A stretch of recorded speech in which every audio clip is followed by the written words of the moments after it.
IEF Werner, Ihr Spezialist für raffinierte Automatisierungslösungen und anspruchsvolle Handhabungsaufgaben.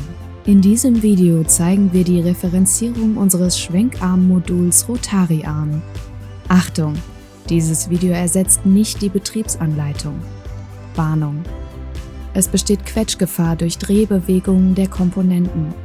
Außerdem Verbrennungsgefahr durch heiße Oberflächen am Motorgehäuse und angrenzenden Baugruppen und schwere Verletzungsgefahr durch elektrische Spannung.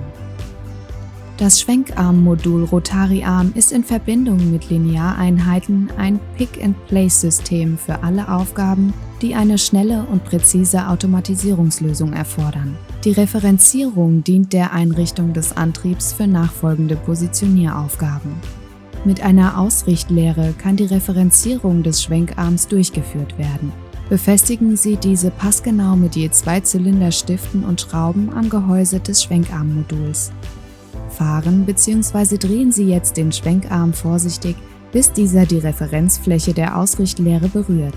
Übernehmen Sie diese Position als Nullpunkt in Ihrer Steuerung. Ist Ihr Schwenkarmmodul außerdem mit einer aktiven Rotationsachse ausgestattet, kann auch diese mit Hilfe einer Ausrichtlehre referenziert werden.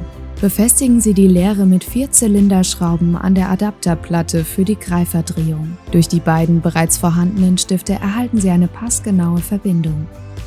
Drehen Sie die Greiferaufnahme vorsichtig, bis die Lehre die Referenzfläche der unteren Abdeckung berührt. Übernehmen Sie auch diese Position als Nullpunkt in Ihrer Steuerung. Konnten wir Ihr Interesse wecken? Dann kontaktieren Sie uns für eine fachkundige Beratung.